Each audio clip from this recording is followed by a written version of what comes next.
নাহমাদুহু ওয়া নুসাল্লি আলা রাসূলিহিল কারীম, আম্মা বা'দ। প্রিয় সুধী, আমি আরাফাত মাদানী বিশেষ একটা বার্তা নিয়ে আমি আপনাদের মাঝে উপস্থিত হয়েছি। বার্তাটা সংগঠনের ব্যাপারে। আলহামদুলিল্লাহ, আমি একটা সংগঠন তৈরি করেছি এবং সেই সংগঠনের কর্ণধার আমি নিজে। সর্বসম্মতিক্রমে আল্লাহ পাকের পক্ষ হতে এই সংগঠনের কর্ণধার আমি নির্বাচিত হয়েছি, আলহামদুলিল্লাহ।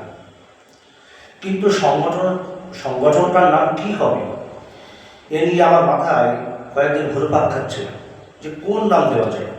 অবশেষে আল্লাহ পাক আমার মাথায় দিয়ে দিলেন। আমি সেই সংগঠনটা চয়েস করলাম, যে সংগঠনটা আমিরুল মুমিনিন খলিফাতুল মুসলিমিন ওমর রাদিয়াল্লাহু তাআলা আনহু তৈরি করেছিলেন। খাদ্যে ভেজাল এবং ওজনের কারচুপি রোধে ওমর রাদিয়াল্লাহু তাআলা আনহু যে সংগঠনটা তৈরি করেছিলেন তার নাম হচ্ছে হিজবাহ। ওমর কর্তৃক সংগঠিত সংগঠনের নাম হচ্ছে হিজবাহ। আমি সেই নামটাই চয়েস করেছি, আর আমিও এই যে সংগঠনটা আমি তৈরি করেছি তার নাম দিয়েছি হিজবাহ। প্রিয় সুধী, এই সংগঠনের মূল উদ্দেশ্য কি এটা কিন্তু আপনাদের জানতে হবে। এই সংগঠনের মূল উদ্দেশ্য হচ্ছে শিক্ষা বিস্তার। দেখেন, আল্লাহ পাক কোরআন শরীফে বলেছেন, পারা নম্বর 4 সূরা আলে ইমরানের 2 নম্বর পৃষ্ঠাতে মিডল পয়েন্ট একটু নিচেই আছে, অল তাকুন মিনকুম উম্মাহ ইয়াদউনা ইলাল খায়র। তোমাদের মধ্যে এমন একটা দল হওয়া উচিত, সংগঠন হওয়া উচিত, যারা কল্যাণের দিকে মানুষকে আহ্বান করবে। সংগঠনের মাধ্যম দিয়ে জাতি উপকৃত হতে পারে, জাতির কল্যাণ হতে পারে, তার নমুনা আল্লাহ পাক কিন্তু এই আয়াতে বর্ণনা করছেন। সংগঠনের দ্বারাই বহু মানুষ উপকৃত হচ্ছে, ইনশাআল্লাহ কিয়ামত পর্যন্ত হবে।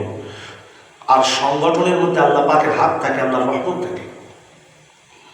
আমি সাপোজ উদাহরণ দিয়ে বলছি। এই যে দেখেন, অল ইন্ডিয়া সুন্নাতুল জামাত সংগঠন পশ্চিমবাংলা ব্যাপী প্রভাব বিস্তার করেছে।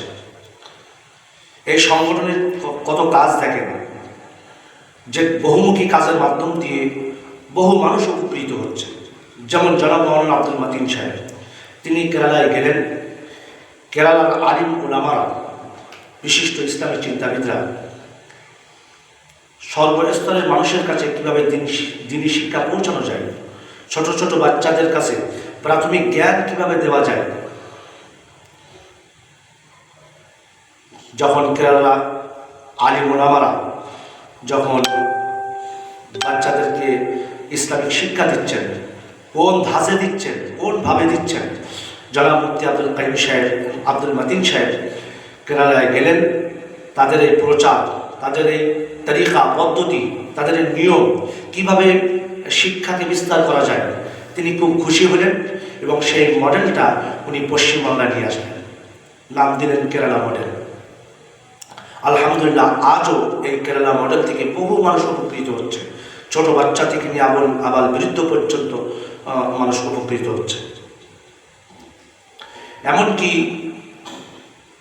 যে সমস্ত বয়স্ক মানুষরা নামাজের নিয়ম কানুন জানে না, কোরআন তেলাওয়াত করতে পারে না, অথচ ছোট ছোট বাচ্চারা তাদের থেকে খুব ভালো সুন্দর করে তারা কোরআন শরীফ তেলাওয়াত করছে, নামাজের নিয়ম কানুনগুলো তারা আয়ত্ত করছে, যা দেখে সত্যি আমরা মুগ্ধ হচ্ছি। পশ্চিমবাংলা ব্যাপী এই কেরালা মডেল কিন্তু ছড়িয়ে পড়েছে। কিন্তু আপনি যখন প্রশ্ন করবেন যে এই মডেলটা কাদের তত্ত্বাবধানে চলে, তো স্বাভাবিকভাবে একটা সংগঠনের নাম আসবে। তো ওনারা যে সংগঠনটা করলেন, সংগঠনের নাম হলো অল ইন্ডিয়া সুন্নাতুল জামাত সংগঠন। জামাত মানেই তো দল, সংগঠন।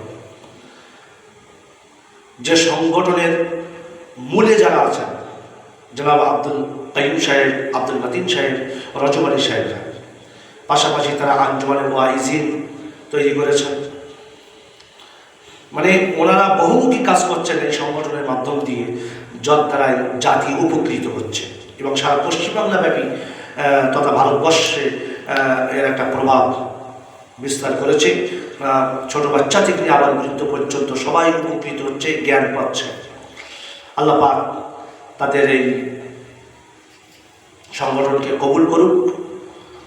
আমরা সত্যি গর্বিত যে আমাদের জেলাতে আমাদের একজন স্বনামধন্য আলিমে দ্বীন আব্দুল কাইয়ুম সাহেব, আব্দুল মতিন সাহেব, রাজু আলী সাহেবরা তারা এভাবে করে দিনী শিক্ষাকে প্রচার করছেন। আল্লাহ তাদের হায়াত দারাজ করুক, এই দোয়াই করি।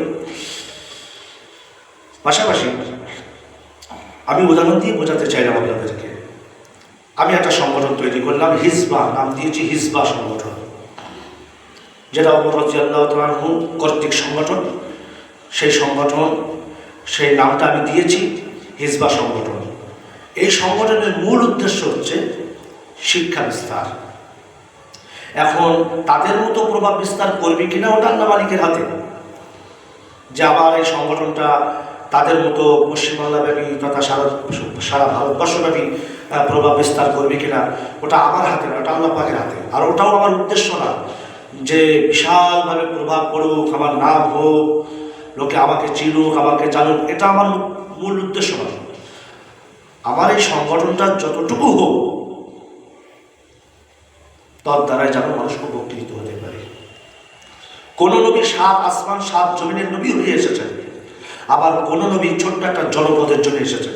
তো আপনি কি বলবেন এই ছোট্ট জনপদের জন্য এরকম নবী পাঠানোর কি দরকার ছিল, এরকম আপনি বলবেন? হ্যাঁ, বলার আপনার অধিকার নেই।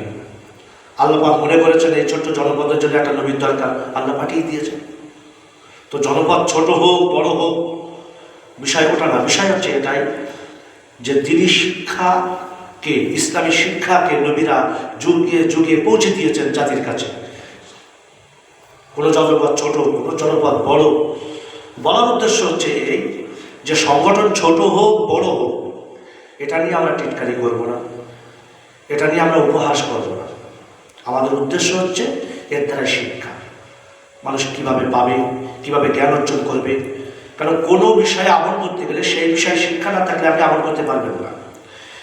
তো প্রিয় সুধী, আমি যে সংগঠনটা তৈরি করেছি ওমর কর্তৃক সংগঠন, হিজবা সংগঠন, এই সংগঠনের মূল উদ্দেশ্য হচ্ছে শিক্ষা বিস্তার।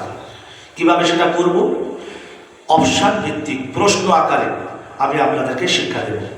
একটা গ্রুপ করা হয়েছে, সেই গ্রুপে আমাদের মেন যারা তারা আলহামদুলিল্লাহ আছেন, তাসমিন আছেন, জিয়ারুল বাবু আছেন, সভাপতি আছেন, সেক্রেটারি আছেন, আব্দুল হক ভাই আছেন, সজীব বাবু আছেন, আরও অনেকেই আছেন যারা আমার একেবারে কাছের। তো গ্রুপ একটা করা হয়েছে হিজবা গ্রুপ। সেই গ্রুপের মাধ্যম দিয়ে ইনশাল্লাহ আমি প্রশ্ন করব অপশন ভিত্তিক, আপনারা ইনশাল্লাহ উত্তর দিবেন। যারা সাপ্তাহিক বুধবার এশার নামাজের পরে অপশন ভিত্তিক ইসলামী প্রশ্ন উত্তর পর্বে থাকেন, আপনারা উত্তর না দিয়ে যারা থাকেন না তারাই উত্তরটা দিবে। লিখিতভাবে দিন কিংবা মৌখিকভাবে দিন, উত্তরটা দিবেন। আমি ইনশাল্লাহ একটা দুটো করে প্রতিদিন ইনশাল্লাহ ছাড়তে থাকবো, যার দ্বারা আপনারা যেন জ্ঞান অর্জন করতে পারেন। এটা হচ্ছে আমাদের প্রধান টার্গেট। পাশাপাশি আপনারা প্রশ্ন করবেন, মনের মধ্যে যদি কোনো প্রশ্ন জাগে আপনারা ওই হিজবা সংগঠনের গ্রুপে করবেন, ইনশাল্লাহ তার যথাযথ জবাব আল্লাহ রহমতে দেওয়া হবে। কিন্তু তাই বলে আপনি এমন প্রশ্ন করবেন না যতটাই আমি গাড্ডায় পড়ে যাই। আপনি জানার উদ্দেশ্যে প্রশ্নটা করবেন, আমাকে গাড্ডায় ফেলার উদ্দেশ্যে প্রশ্নটা করবেন না। কারণ আমি বলি না যে আমার সব জ্ঞান আমার মধ্যে আছে, আমি কথা বলি না, আমার জ্ঞানের মধ্যেও খামতি আছে।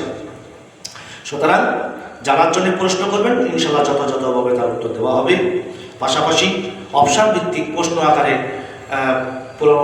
প্রশ্ন করা হবে, আপনারা উত্তর জানা থাকলে উত্তর দিবেন, এর দ্বারাও আপনারা জ্ঞান অর্জন করতে পারবেন। পাশাপাশি বাইতুল মাল, অর্থ ভাণ্ডার, যারা সদস্যপদ গ্রহণ করবে, যারা এই হিজবা সংগঠনে অংশগ্রহণ করবে, বিশেষ করে এই গ্রুপে যারা অ্যাডমিন হতে চাইবে, তো আলহামদুলিল্লাহ বহুজন অ্যাডমিন হয়েছে, ইনশাল্লাহ ভবিষ্যতে আরও অনেকে হবে। তো আপনারা আর্থিকভাবে সহযোগিতা করবেন, আপনাদের টাকা পয়সা দ্বারায়, আর্থিক সহযোগিতার দ্বারায় গরিব এতিম অসহায় মিসকিনদের পাশে যেন আমরা দাঁড়াতে পারি, যেটাকে বলে বাইতুল মাল, অর্থ ভাণ্ডার, যেটা ওমর রাদিয়াল্লাহু যুগেও ছিল, আবু বকর রাদিয়াল্লাহু যুগেও ছিল। এই বাইতুল মালের দ্বারাই, অর্থ ভাণ্ডারের দ্বারাই জাতি উপকৃত হবে, গরিব এতিম মিসকিন অসহায়রা বিশেষ করে উপকৃত হবে। তো এরা বহুমুখী কাজ আমরা ইনশাল্লাহ এই সংগঠনের মাধ্যম দিয়ে করব। তো মূল উদ্দেশ্য হচ্ছে তো আমাদের শিক্ষা বিস্তার। তো আপনারা যারা এখনো পর্যন্ত হিজবা সংগঠনে অংশগ্রহণ করতে পারেননি, তাড়াতাড়ি অ্যাডমিন হয়ে যান, অংশগ্রহণ করুন এবং আপনারা শিক্ষা নেওয়ার মানসিকতা নিয়ে আসুন, ইনশাল্লাহ বহু উপকৃত হতে পারবেন। পাশাপাশি আমি জলসা করি, বিভিন্ন জলসায় ইনশাল্লাহ এই হিজবা সংগঠনের গুরুত্ব আমি তুলে ধরবো, উপস্থাপন করব। তো আমার দুটি চ্যানেল আছে, একটা হচ্ছে আরাফাত অফিসিয়াল চ্যানেল, আর একটা হচ্ছে হিজবা চ্যানেল। আমার জলসা তারা ধারণ করে এবং ইনশাল্লাহ তারা এই হিজবা চ্যানেলে এবং আরাফাত অফিসিয়াল চ্যানেলে ইনশাল্লাহ আমার জলসাগুলো ছাড়বে। আপনারা সেগুলোও ফলো করবেন, সাবস্ক্রাইব করবেন। পাশাপাশি গ্রুপে আপনারা অ্যাডমিন হন, অংশগ্রহণ করুন, এর দ্বারা আপনারা ইনশাল্লাহ জ্ঞান অর্জন করতে পারবেন। আল্লাহ আমাদের সকলকে কবুল করুক। এই বলেই আজকের মতো এখানে বক্তব্য করছি। ওয়া আখিরু দাওয়ানা আলহামদুলিল্লাহি রাব্বিল আলামিন।